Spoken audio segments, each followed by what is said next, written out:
नमस्कार, तेज हरियाणा पर आप सभी का बहुत बहुत स्वागत है।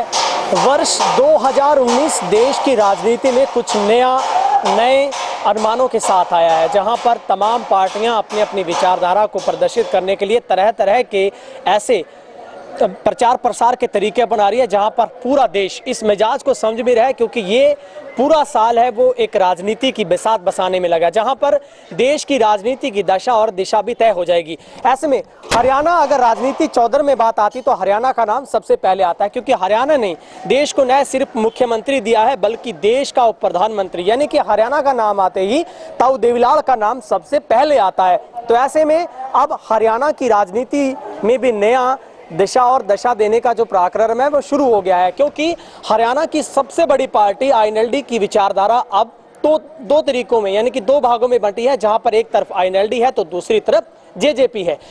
निश्चित तौर पर ये दोनों ही पार्टियों की सांख इस बार सांख का सवाल है, दोनों को अपना जनाधार बचाना है, लेकिन ऐसे में उनके फैंस अब किस तरफ हैं? किसी को दुष्यंत पसंद है तो किसी को आईएनएलडी से लगाव है, लेकिन ये बहुत कुछ नया इस बार हरियाणा की राजनीति 2019 में बहुत कुछ नया होने जा रहा है, जहां पर इन फैंस की लंबी कतार में बहुत कुछ नया देखने को मिल रहा है। लेकिन अभी मुझे हाईवे के साथ ही कुछ ऐसा नज़ारा मिला कि मैं उसको कैद करे बिना रह नहीं सका।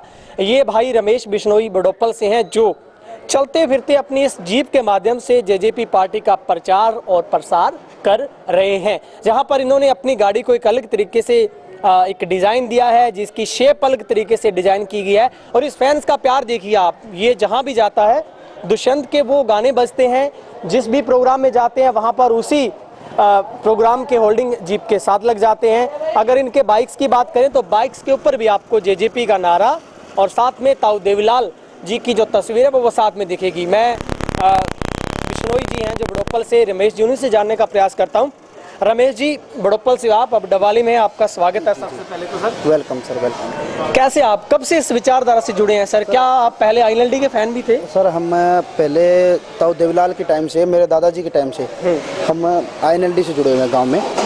और अब जब ये अलग हुए, दो परिवार अलग हुए, तो दुख तो बहुत हुआ एक बार, परंतु हमें डॉक्टर अजय सिंह चौटाला जी की थ्योरी, उनकी मतलब सिद्धांत अच्छे लगे, मेरे परिवार को अच्छे लगे। बड़ों का कहना हुआ कि हम अजय सिंह परिवार के साथ जाएंगे, तो हमने भी कहा कि चलो ठीक है, बड़े बुजुर्ग कहेंगे वैसे ही होगा घर में, परिवार में। तो उसी के हिसाब से हमने दुष्यंत भाई साहब के काम, तौर तरीके काम करने के उस हिसाब से अच्छे लगे, तो हमने जेजेपी ज्वाइनिंग करने का फैसला लिया। और खुद दुष्यंत चौटाला जी खुद आए हमारे गांव में, और हमने जेजेपी पार्टी जो है ज्वाइनिंग को, वो तो बात अलग है, ज्वाइनिंग तो पहले थे ही उनके साथ, तो अजय सिंह परिवार के साथ आए हम। रमेश जी, मैं इस बात को समझना चाहता हूँ, आप बहुत बड़े कह रहे हैं कि आप तो ताऊ देवीलाल के समय से जुड़े हैं, आपका पूरा परिवार, और आप भगत थे आईएनएलडी के, लेकिन आपको विचारधारा में क्या फर्क लगा? क्योंकि विचारधारा तो ताऊ देवीलाल की दोनों तरफ ही है, लेकिन फर्क क्या है सर? नहीं ऐसे है जी, विचारधारा तो दोनों तरफ है, मानता हूँ ये बात है।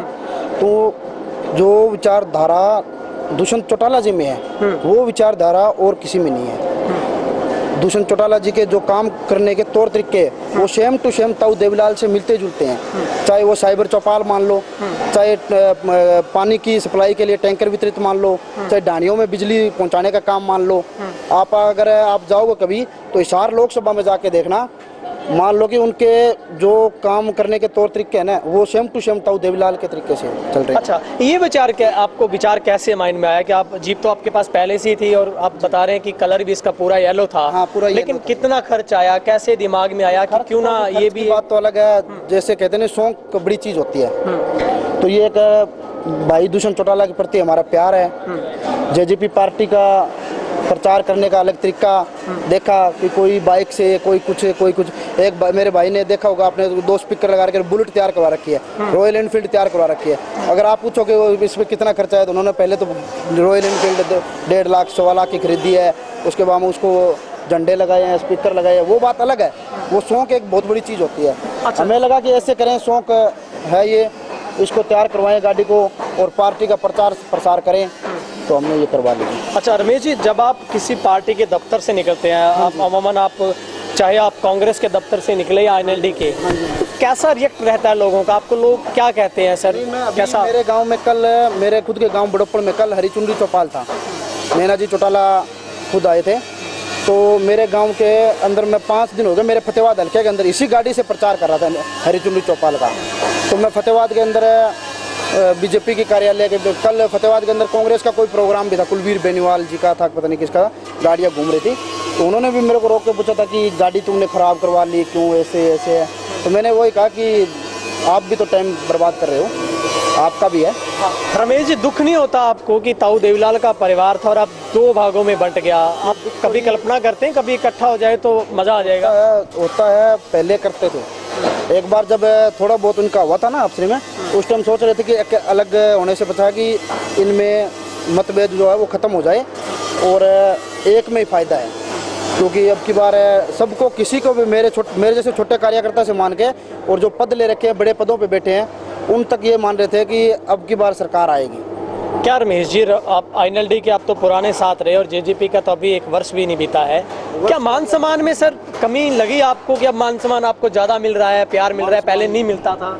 ऐसे है जी, मैं बताऊँ आपको, वहाँ पे बहुत बड़े बड़े नेता थे जो भी है और है, उनके अंदर मतलब बोलने का तौर तरीके अलग थे। अब इस नई पार्टी के अंदर कोई मतलब रोक टोक नहीं है, सीधा दुष्यंत जी से, नैना जी से सीधे जाके बात कर सकते हैं हम। ये नहीं था, पहले ये नहीं था। अच्छा, तो आपको ताऊ किस में नजर आता है अब आपको? ताऊ देवीलाल साक्षात दुष्यंत चौटाला में नजर आते हैं। ठीक है, तो आप किस तरीके से हरियाणा में इस बार प्रचार प्रसार करेंगे? कोई और भी तरीका ढूंढा आपने सर? नहीं, वो तो हमने तो देखो जी आपके सामने है, बाइक पे है, कहीं भी मैं 4 आदमी में बैठता हूँ, कहीं भी करता हूँ, तो सिर्फ और सिर्फ मेरी पार्टी की बातें करता हूँ, मैं पार्टी का ही प्रचार करता हूँ। अभी एक बुद्ध 10 यूथ वाले हमारे पास कार्यक्रम चल रहा है, अभी कल से मेरे फतेहाबाद हल्के में स्टार्ट है वो। अभी पहले तो हम हरिचुन्नी चौपाल में थोड़े बिजी हो गए, नहीं तो पहले करते थे। और झंडा लगाओ अभियान भी घर पे जाके कार्यकर्ता बनाओ और झंडा लगाओ अभियान भी है, वो कल से हमारे हल्के में स्टार्ट होंगे। उसमें भी हम, इसके बाद आपकी कोई नैना जी से, दुष्यंत जी से मुलाकात हुई? वो खुश हुए हैं देख के आप? नहीं, नैना जी से हुई थी जी, आंटी जी से हुई थी, उन्होंने खुद ने हरी झंडी दिखा के और इस जीप को रवाना किया था। तो आपको संभावनाएं नजर आती है इस बार हरियाणा में कि दुष्यंत ही CM बनेगा, और आपको लगता है ऐसा? बिल्कुल जी, सरकार पूर्ण बहुमत से आएगी और जो दुष्यंत चौटाला जी हरियाणा की बागडोर संभालेंगे।